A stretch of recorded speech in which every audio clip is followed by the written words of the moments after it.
Assalamualaikum warahmatullahi wabarakatuh.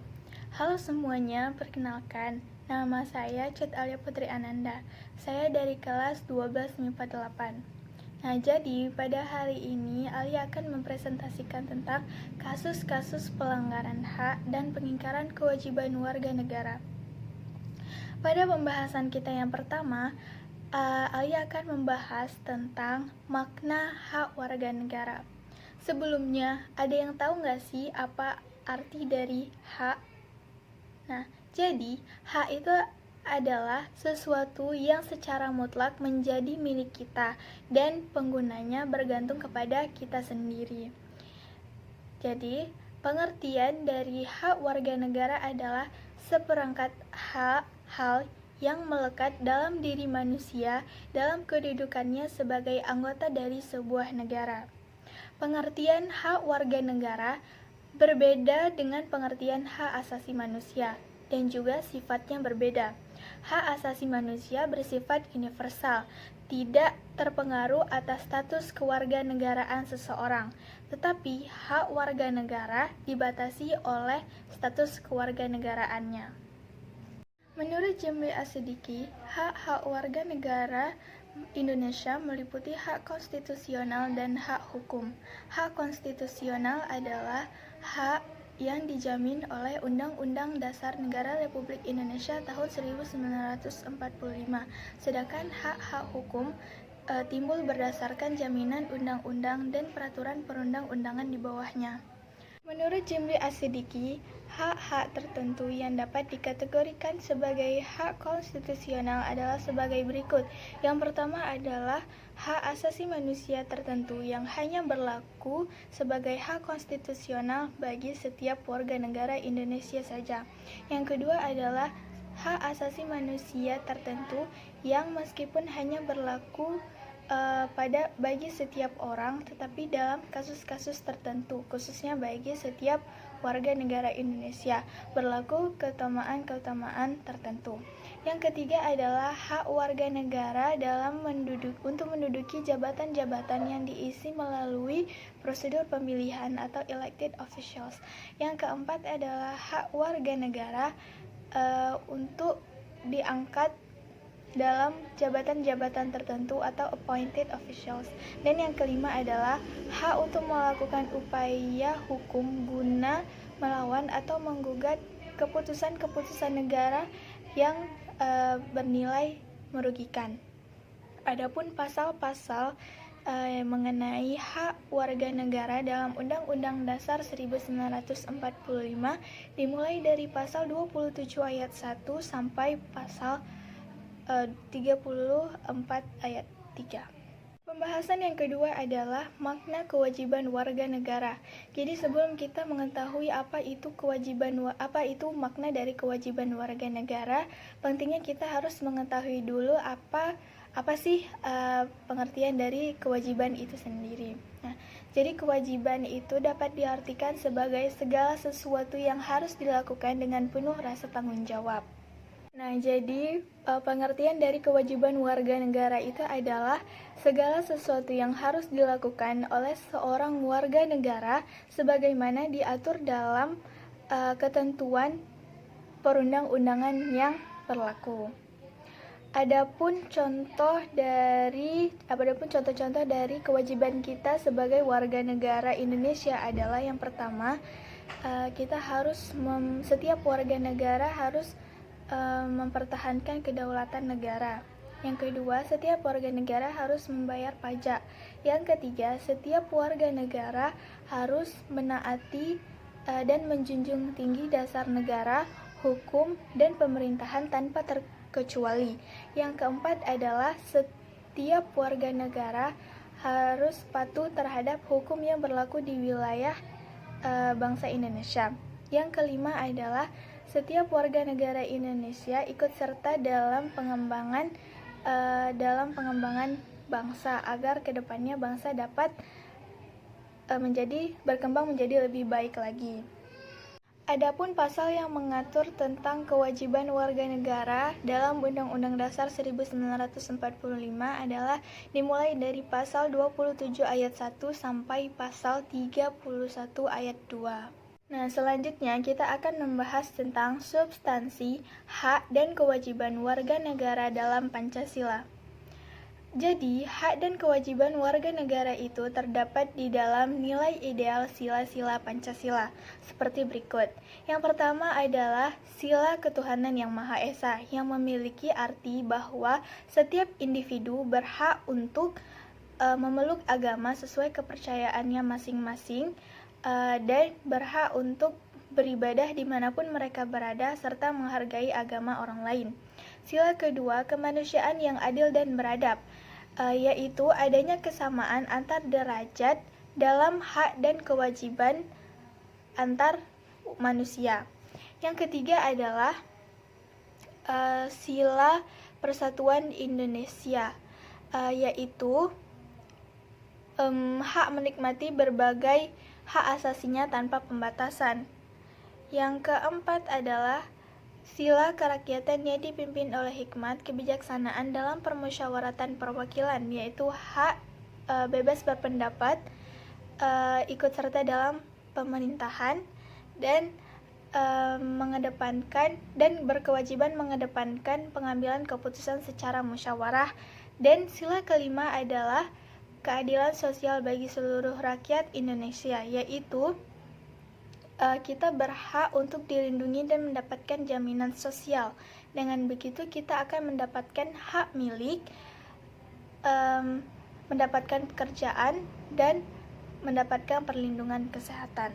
Selain itu, nilai-nilai Pancasila ini dapat terjawantahkan ke dalam berbagai ketentuan konstitusional seperti Undang-Undang Dasar atau peraturan daerah. Lalu, Pancasila ini juga memiliki banyak nilai-nilai praksis atau dicontoh atau dilakukan dalam kehidupan sehari-hari, seperti menghormati antar umat beragama, menghargai nilai-nilai kemanusiaan, rasa cinta kepada tanah air, sikap tanggung jawab, dan memberi bantuan kepada orang lain.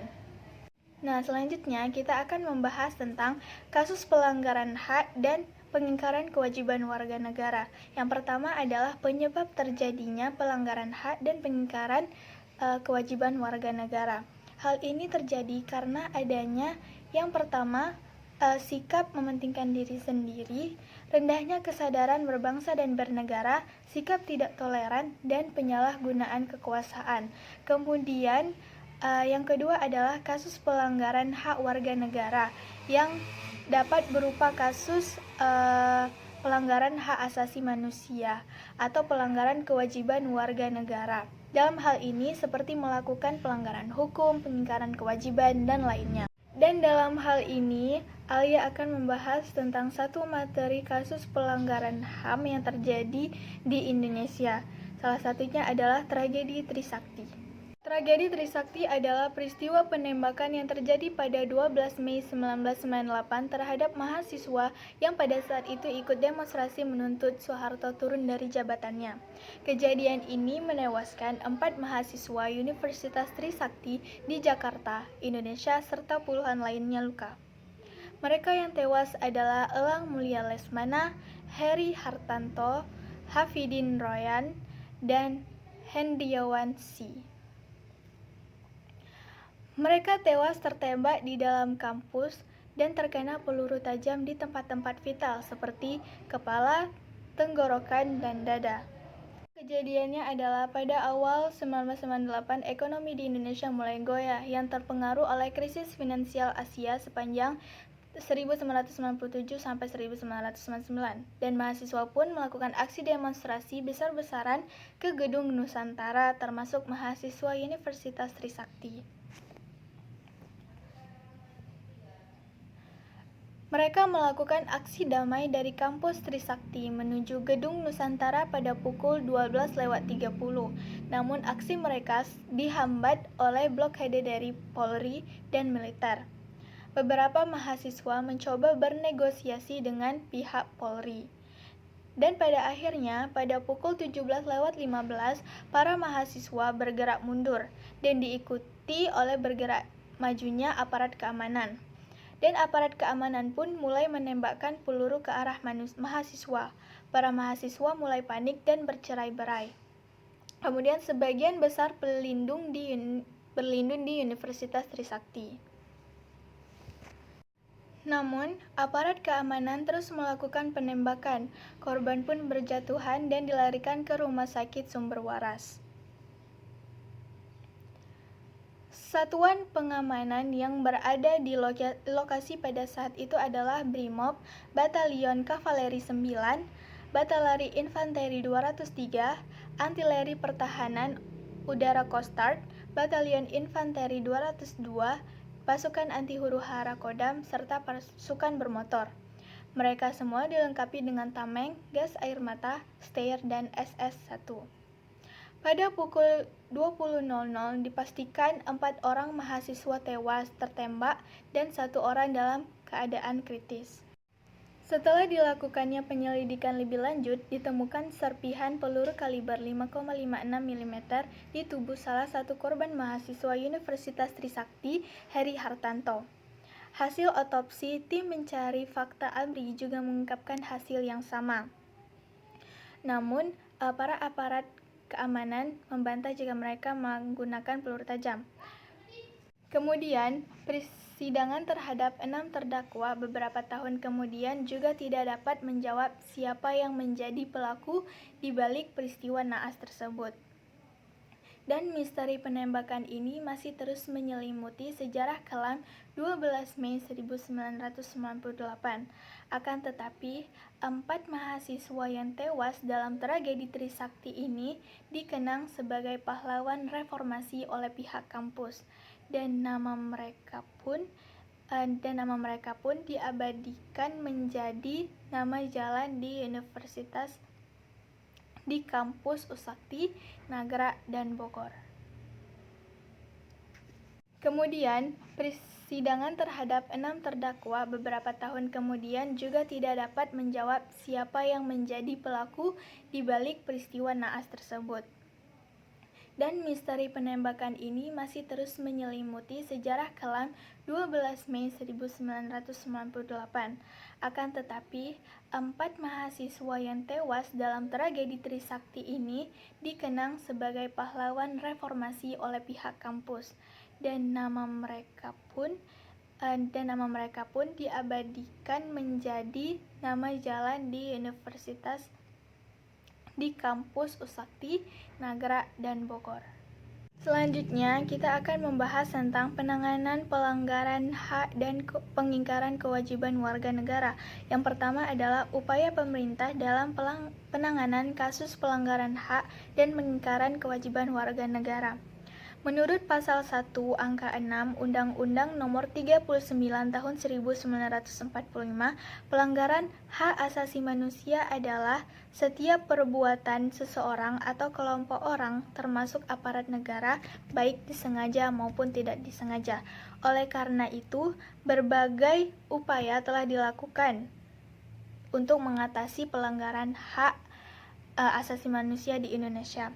Upaya tersebut adalah dengan adanya konvensi melawan penyiksaan dan perlakuan kejam, Konvenan Internasional untuk Hak Politik dan Hak Sipil, Konvensi Penghapusan Segala Bentuk Diskriminasi Terhadap Wanita, Konvensi Internasional Penghapusan Segala Bentuk Diskriminasi Ras, Konvenan Internasional untuk Hak-Hak Ekonomi, Sosial, dan Budaya, serta Konvensi Hak-Hak Anak.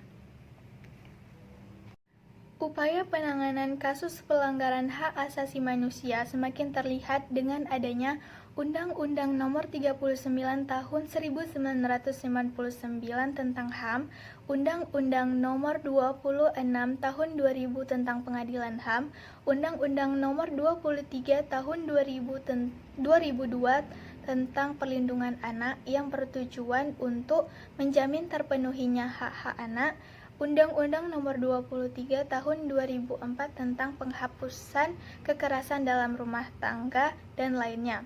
Kemudian, pembahasan kita yang terakhir adalah membangun partisipasi masyarakat dalam pencegahan terjadinya pelanggaran hak dan pengingkaran kewajiban warga negara.